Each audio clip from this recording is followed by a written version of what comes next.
Hello champions, क्या हाल चाल, कैसे हो सभी। आई होप आज सब मस्त होंगे, जबरदस्त होंगे। आज हम डिस्कस करेंगे आपका द लास्ट लेसन चैप्टर। ये लास्ट जरूर लिखा हुआ है बट ये लास्ट नहीं है बल्कि फर्स्ट चैप्टर है आपके इंग्लिश क्लास 12th का। चाहे आप यूपी बोर्ड में हो चाहे आप सीबीएसई बोर्ड में हो, दोनों ही बोर्ड के लिए बहुत ही ज्यादा महत्वपूर्ण चैप्टर हो द लास्ट लेसन चैप्टर। आपका हर ईयर में क्वेश्चन इससे बना है और आगे भी बनने की बहुत ज्यादा संभावना बनी रहती है, क्योंकि आपके बोर्ड एग्जाम के लिए बहुत ही वाइटल रोल प्ले करने वाला चैप्टर द लास्ट लेसन है। चलिए आज हम इसकी समरी डिस्कस कर लेंगे और आगे इसके क्वेश्चंस एंड आंसर्स भी डिस्कस करेंगे। क्लियर? क्वेश्चंस एंड आंसर्स आगे आपको प्रोवाइड करा दिए जाएंगे, अभी आप समरी समझेंगे। समरी हमने आपको कॉन्टेक्स्ट पर बेस्ड तो दी है, लेकिन इसी के साथ हमने एक और इंपॉर्टेंट पॉइंट शामिल किया है, वो ये है कि हमने क्वेश्चन वाइज समरी को कनेक्ट करके रखा है। यानी कि क्वेश्चंस, आपसे कोई क्वेश्चन पूछा जाए, आप इस समरी से सीधा का सीधा क्वेश्चन पुटअप कर सकते हो। इस पैटर्न में हमने समरी को लिखा हुआ है, तो आप एक बार देखेंगे और देखने के बाद आप स्वयं बोलेंगे वाह मजा आ गया सर। चलिए स्टार्ट करते हैं। देखिए ये चैप्टर फर्स्ट है आपका, चैप्टर फर्स्ट। क्लियर है? प्रोज सेक्शन का, प्रोज सेक्शन समझिए। सबसे पहले आप देखोगे क्या, थोड़ा सा ओवरव्यू बता दें। द लास्ट लेसन चैप्टर में है क्या, बेसिकली एक स्टूडेंट है जिसका नाम फ्रेंज है और वो अपने स्कूल के लिए जाता है। रास्ते में बुलेटिन बोर्ड को देखता है और बुलेटिन बोर्ड के सामने बहुत सारे लोग खड़े हुए थे जो बुलेटिन बोर्ड पर खबरें पढ़ रहे थे। दरअसल बुलेटिन बोर्ड इन सभी गांव वालों के लिए खबरों का एकमात्र सोर्स था, जहां से बहुत सारी खबरें पब्लिश होती थी, चाहे हारे हुए युद्ध हो या फिर नियुक्ति हो इत्यादि सारी खबरें इन लोगों के लिए यहीं से पब्लिश हुआ करती थी। क्लियर? आगे जैसे ही आगे मूव करता है, पीछे से बाक्टल नामक लोहार बोलता है, बच्चे इतनी तेजी से मत भागो because you have a plenty of time, तुम्हारे पास पर्याप्त समय है। और इसी के साथ वह रुकता नहीं बल्कि आगे की ओर बढ़ता जाता है। दिन बहुत चमकीला था। आरा मशीन के पीछे प्रूशियन सोल्जर्स एक्सरसाइज कर रहे थे और जंगल के किनारे पक्षी चहचहा रहे थे। जंगल के किनारे पक्षी चहचहा रहे थे। यह सब दृश्य पार्टिसिपल के रूम की तुलना में बहुत ज्यादा अट्रैक्टिव था और फ्रेंड्स को एक बार के लिए विचार आया कि आज मैं स्कूल को स्किप कर देता हूं, यानी कि आज स्कूल की मैं छुट्टी कर लेता हूं। बट उसमें इतना साहस नहीं था कि वो छुट्टी कर सके और स्कूल पहुंचा। स्कूल पहुंचने के बाद वह एक अजीब सा दृश्य देखता है कि स्कूल संडे की तरह एकदम शांत था। बिल्कुल संडे की तरह कैसा था? बिल्कुल शांत था, संडे की तरह एकदम क्वाइट था।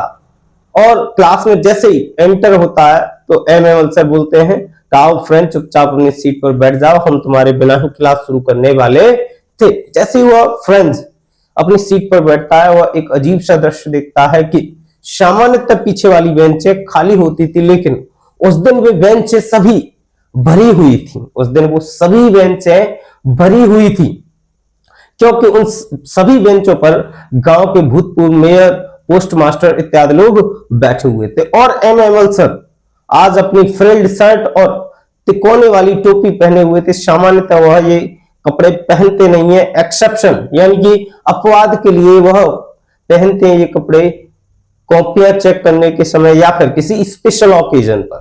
क्लियर? तभी एम सर अनाउंस करते हैं कि यह फ्रेंच भाषा का अंतिम पाठ है, कल नए अध्यापक आएंगे क्योंकि बर्लिन से आदेश आ चुके हैं, अल्सास और लॉरेन के स्कूलों में कल से जर्मन भाषा पढ़ाई जाएगी। यह शब्द फ्रेंच के लिए बिजली की गड़गड़ाहट के समान थे और यह शब्द सुनकर फ्रेंच बहुत ज्यादा टूट जाता है, यानी कि अपने आप को बहुत ज्यादा असहज और दुखी महसूस करता है। इसी के साथ फ्रेंच का नंबर आता है पार्टिसिपल रूल बोलने का, लेकिन जैसे ही वह स्टार्ट करता है वो पहले शब्द से ही अटक जाता है और अपनी बेंच पर चुपचाप शर्मिंदगी के साथ खड़ा हो जाता है। एम सर बोलते हैं कि आज मैं तुम्हें पीटूंगा नहीं क्योंकि तुम ऑलरेडी बहुत ज्यादा दुखी हो। और इसी के साथ एम सर कहते हैं कि आपकी पढ़ाई का जिम्मेदार या ना पढ़ाई होने का जिम्मेदार आप हो, आपके माता पिता है, साथ ही साथ मैं भी हूं। और इसी के साथ चौक लेते हैं एम सर और बोर्ड पर लिखते हैं बायबला फ्रांस यानी फ्रांस जिंदाबाद, और दीवार के सहारे खड़े हो जाते हैं और हाथ से इशारा करते हैं यू मे गो होम, तुम घर जा सकते हो, योर स्कूल इज डिसमिस्ड, तुम्हारा स्कूल खत्म हो गया। क्लियर है? ये थी आपकी complete the last lesson chapter की समरी। क्लियर है? बहुत ही शॉर्ट यानी कि ओवरव्यू आपको दे दिया। चलिए अब हम इसको इंग्लिश में समझते हैं, एक एक पॉइंट समझिए। दैट डे, उस दिन, Franz started his school very late, उस दिन फ्रेंज ने अपना स्कूल बहुत ही लेट शुरू किया। उस दिन फ्रेंज ने अपना स्कूल बहुत ही लेट शुरू किया। He was in a great dread of scolding, उसे डांट पड़ने का बहुत ज्यादा भय था। उसे यानी फ्रेंज को डांट पड़ने का बहुत ज्यादा भय था। क्लियर है भाई? आगे, बिकॉज, क्योंकि M Hamel had already said, because M Hamel sir पहले ही बोल चुके थे, एम एमल सर पहले ही बोल चुके थे, he would ask question on participle, कि वह पार्टिसिपल पर प्रश्न पूछेंगे, वह पार्टिसिपल पर क्या पूछेंगे? प्रश्न पूछेंगे। एंड और ही did not know the first word of participle, और फ्रेंच पार्टिसिपल का पहला वर्ड भी नहीं जानता था। पार्टिसिपल का पहला वर्ड भी नहीं जानता था। कौन? फ्रेंच। कौन नहीं जानता था भाई? फ्रेंच नहीं जानता था। आप समझ सकते हो किस तरीके से उसको भय था। आजकल तो बहुत ज्यादा टीचर्स और स्कूल्स में जितना भी स्टाफ होता है सभी लिबरल हो गए, और ऑनलाइन का जमाना है तो टीचर्स स्टूडेंट को ना तो टॉन्ट करते, ना ही डांटते, स्कॉल्ड करते ही नहीं, ना पिटाई तो दूर की बात होगी भाई। बाई चांस किसी टीचर ने पीट भी दिया ऑफलाइन तो साथ ही आ जाएंगे घर वाले भाई, और कंप्लेंट हो जाएगी, जेल जाएगा टीचर अलग। ठीक है भाई? आज तो सिस्टम पूरा बदल चुका है कंप्लीटली। ऑन द वे, रास्ते में, ही सॉ, उसने देखा, उसने मतलब फ्रेंड्स ने देखा। किसने देखा? फ्रेंड्स ने देखा। A crowd in front of bulletin board, यानी कि बुलेटिन बोर्ड के सामने क्राउड थी। उसने देखा बुलेटिन बोर्ड के सामने भीड़। क्या देखी? भीड़ देखी। यानी कि उसमें बुलेटिन बोर्ड है, यानी कि आप मान के चलिए कोई एक बोर्ड है, उसके सामने बहुत सारे लोग आकर खबरें पढ़ रहे हो। जैसे आज का माध्यम क्या है? एक न्यूज़पेपर है। उसी प्रकार से फ्रांस में उस समय एक बुलेटिन बोर्ड हुआ करता था। मान लीजिए यही वाला बोर्ड, मान लीजिए एक बोर्ड था जहां से सारी खबरें पब्लिश हुआ करती थी उस गांव के लिए। क्लियर है? चलिए, बट लेकिन ही इग्नोर्ड इट, लेकिन फ्रेंच ने बुलेटिन बोर्ड को इग्नोर किया, यानी कि अनदेखा किया। एंड और हरी टू स्कूल, और जल्दी से स्कूल की ओर गया। यानी कि भाई जल्दी निकल लो, अगर नहीं पहुंचे समय से तो एम एमल सर कुटाई लगा देंगे भाई। क्या लगा देंगे? कुटाई लगा देंगे। और कुटाई आप जानते हो, डॉक्टर से मिलना पड़ेगा ना फिर कुटाई के बाद। चलिए आगे। When फ्रेंच रीच्ड स्कूल, जब फ्रेंच स्कूल पहुंचा, जब फ्रेंच स्कूल पहुंचा, ही सॉ, उसने देखा, everything was as quiet as Sunday morning, सब कुछ संडे मॉर्निंग की तरह शांत था। सब कुछ संडे मॉर्निंग की तरह शांत था। आप देखते हो जब भी ऑफलाइन, अगर आप ऑफलाइन पढ़ने जाते हो तो सामान्यतः आप देखोगे 6 डेज हैं, मंडे टू सैटरडे। आप देखते हो कोचिंग्स या फिर स्कूल्स में बहुत ज्यादा शोर रहता है, हल्ला बना रहेगा। बट संडे को जब आप देखोगे या फिर संडे को आप विजिट करके देखना, कोई नहीं मिलेगा आपको, एकदम सब कुछ शांत होगा, बिल्कुल शांत, कुछ नहीं होगा वहां पर। चलिए समझिए आगे। यूजुअली, सामान्यतः, यूजुअली सामान्यतः, देयर वाज नॉइज, सामान्यतः यहां पर शोर होता था। कहां पर शोर होता था? स्कूल्स में, यानी स्कूल में सामान्यतः क्या हुआ करता था? शोर हुआ करता था। बट उस दिन शोर ही नहीं था। बट लेकिन टुडे इट वॉज साइलेंट, लेकिन उस दिन सब कुछ साइलेंट था। सब कुछ कैसा था? साइलेंट था, एकदम चुप कुछ भी नहीं था भाई, कोई हलचल नहीं थी। क्लियर है? आगे, टीचर सैड, टीचर मतलब MML, teacher sad very kindly, MML sir ने बहुत ही काइंडली तरीके से कहा, बहुत ही दयालुता पूर्वक कहा, जैसे हम बोल रहे हैं ना, बहुत ही प्रेम पूर्वक, बहुत ही दयालुता पूर्वक, उसी मैनर में कहा। क्या कहा? Go to your place little friends, छोटे फ्रेंड्स अपने प्लेस पर जाओ, छोटे फ्रेंड्स अपने प्लेस पर जाओ, यानी कि अपने स्थान पर जाओ। We were starting without you, हम तुम्हारे बिना ही शुरुआत करने वाले थे, हम तुम्हारे बिना ही शुरुआत करने वाले थे। M Hemal announced, M Hamel sir ने अनाउंस्ड किया, यानी कि घोषणा की, दैट की it was the last French lesson, यह फ्रेंच भाषा का अंतिम पाठ है, यह फ्रेंच भाषा का अंतिम पाठ था। Orders had come from Berlin to teach only German in the schools of Alsace and Lorraine, यानी कि बर्लिन से आदेश आ चुके हैं, बर्लिन से क्या आ चुके हैं? आदेश आ चुके हैं कि अल्सास और लॉरेन के स्कूलों में सिर्फ और सिर्फ जर्मन भाषा पढ़ाई जाएगी, सिर्फ और सिर्फ कौन सी भाषा पढ़ाई जाएगी? जर्मन भाषा पढ़ाई जाएगी। जैसे आप देखते हो इस समय अमेरिका ईरान पर अटैक कर रहा है, मान लीजिए ईरान पर ये अटैक कर रहा है तो किस बिहाफ पर कर रहा है? कोई रीजन नहीं है। अगर बाई चांस इनका पर्सनल कोई मैटर होता, फिर पर्सनली कोई नहीं है, समझ रहे हो?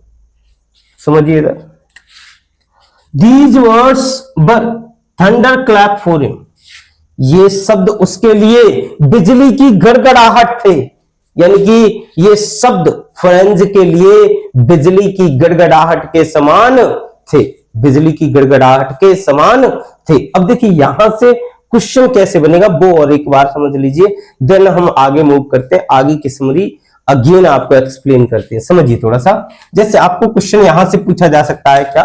देखिए यहां से आपको क्वेश्चन पूछ लेगा,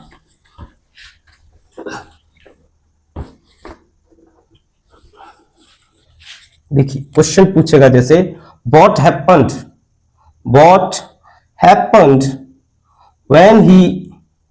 when friends reached school, ठीक है भाई। चलो नेक्स्ट क्वेश्चन क्या पूछा जाएगा? what orders had come from Berlin, question number second हो गया ये देखिए अभी क्वेश्चन हमने एक्सप्लेन किया था इसका आंसर, दोनों ही क्वेश्चंस के अभी हमने आंसर एक्सप्लेन किए थे आपको। नेक्स्ट क्वेश्चन क्या पूछा जाएगा? What was the bulletin board,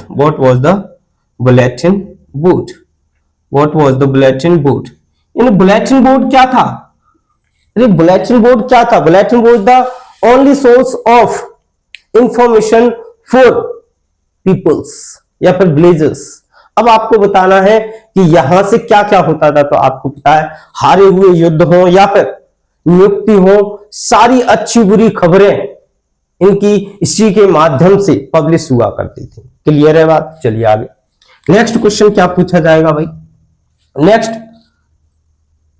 Y was he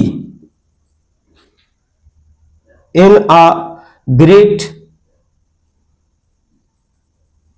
ड्रीड of scolding, या फिर आप सीधा लिख दो वाई वॉज ही अफ्रेड, वो भय में क्यों था भाई? क्या कारण था? तो आपको पता है उसने पार्टिसिपल रूल नहीं याद किया, इसीलिए उसको भय था कि सर लपेट देंगे उसको, इसीलिए। नेक्स्ट क्वेश्चन क्या पूछा जा सकता है? यहीं से आपको नेक्स्ट क्वेश्चन पूछा जाएगा, नेक्स्ट क्वेश्चन पूछ लिया जाएगा आपको,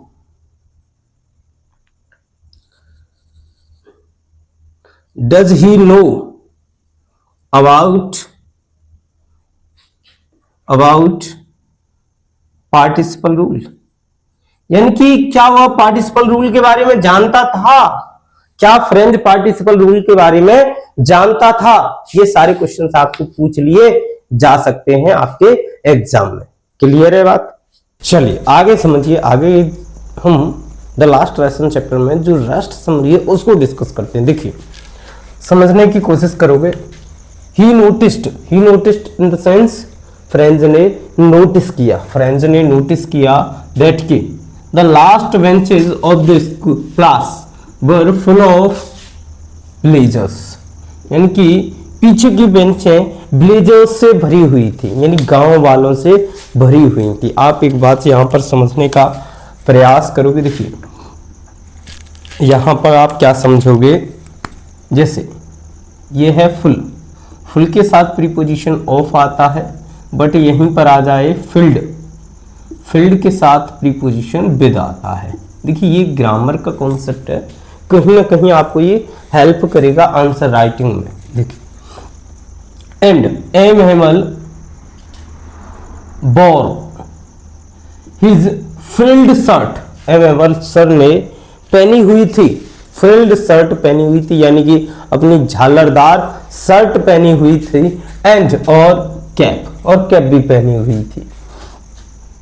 it was very strange for him, यानी कि यह फ्रेंच के लिए बहुत ही विचित्र था, क्योंकि देखिए सामान्यतः एम हेमल सर ये कपड़े पहनते ही नहीं थे, वो रेगुलर बेसिस पर जो यूनिफॉर्म होती है उसी को पहनते थे, बट कभी कभी स्पेशल ओकेजन पर वह अपने अलग जो कपड़े हैं वो पहना करते थे। क्लियर है? अब गांव वाले पीछे की बेंच पर बैठे हुए थे रेस्पेक्ट करने के लिए, यानी कि एम हेमल का सम्मान करने के लिए। सामान्यतः पीछे की बेंचें खाली हुआ करती थी, लेकिन उस दिन भरी हुई थी, क्योंकि सभी गांव वाले एम हेमल सर की रेस्पेक्ट करते थे और साथ ही साथ वो एम हेमल सर के लिए बहुत ज्यादा उदास थे और उनका सम्मान करना चाहते थे। इसीलिए सभी गांव वाले पीछे की बेंच पर आकर बैठे हुए थे, जिसमें एक व्यक्ति था हॉसर, बूढ़ा ओल्ड हॉसर, जो अपनी बाल पोथी यानी कि कोई एक पुस्तक होगी फ्रेंच लैंग्वेज की उसको लिए हुए था। क्लियर है?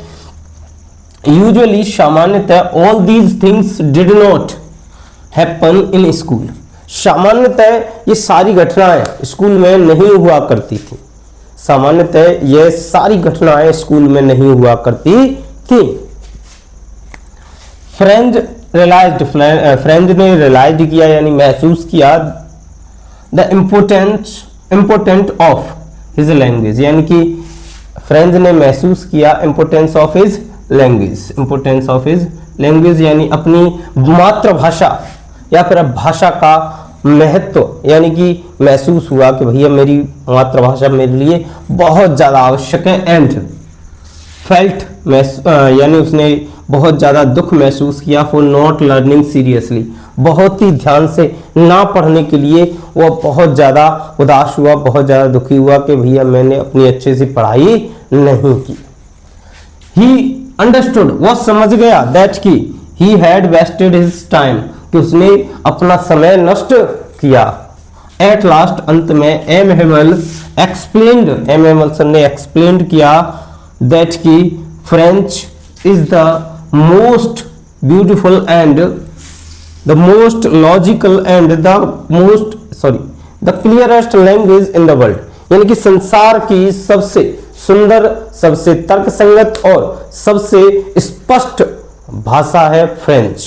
सो इसीलिए we must guard it among us, इसीलिए इस भाषा को हमें अपने बीच सुरक्षित रखना चाहिए। It is the key to freedom, यह फ्रीडम के लिए एक चाबी का कार्य करती है, या बोल सकते हो आप फ्रीडम के लिए यह एक चाबी है।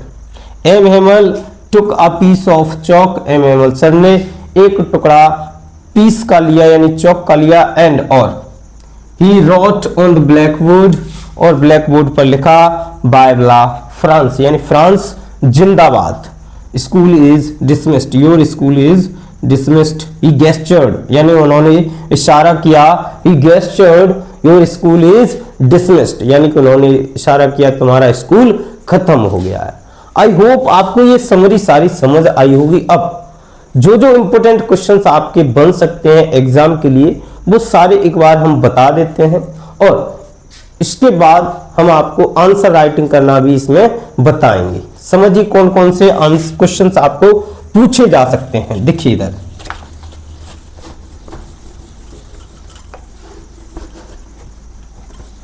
सबसे पहले आपको पूछा जा सकता है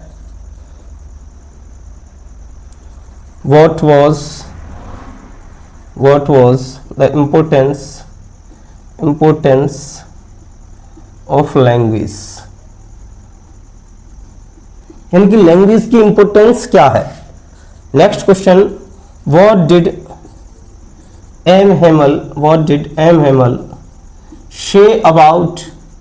say about French language, यानी M. Hamel सर ने फ्रेंच भाषा के बारे में क्या कहा। अच्छा, नेक्स्ट क्वेश्चन आपको क्या पूछा जा सकता है। नेक्स्ट क्वेश्चन पूछा जा सकता है आपसे ये कि why did all the villagers come to school, school क्यों आए। ठीक है भाई। नेक्स्ट क्वेश्चन आपसे पूछा जा सकता है describe the environment of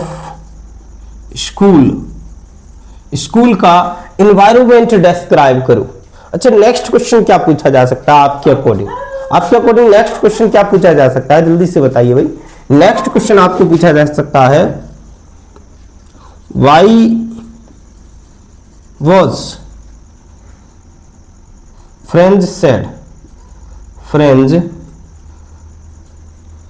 why were French and M. Hamel sad, यानी दुखी थे, क्यों थे भाई फ्रेंच और एम हेमल सर क्यों दुखी थे, इसका रीजन आपको बताना है। ये देखिए कुछ हम बेसिक क्वेश्चंस बता रहे हैं, और आप देखोगे कि बोर्ड एग्जाम में जो भी क्वेश्चन इससे पूछे हुए हैं वो कहीं ना कहीं इस समरी से क्वेश्चन बन जाएंगे। अच्छा, यहां से एक क्वेश्चन और पूछ लिया जाता है, पूछा भी गया है। Does Franz recite the participle rule, क्या फ्रेंच ने पार्टिसिपल रूल सुनाया, तो आप लिखोगे no, Franz did not recite the participle rule because he did not know about the first word of participle rule. It was his turn to recite the participle rule, he started, या फिर आप ऐसे भी लिख सकते हो he got mixed with the first word of participle, यानी वो पहले शब्द से ही अटक गया यानी रुक गया चुपचाप। तो आई होप ये वाले आपको क्वेश्चंस एंड समरी सारी चीजें क्लियर हुई होंगी। आगे फिर से हम चीजें डिस्कस करेंगे, अभी के लिए इतना ही, मिलते हैं नेक्स्ट वीडियो में। Thank you, bye bye.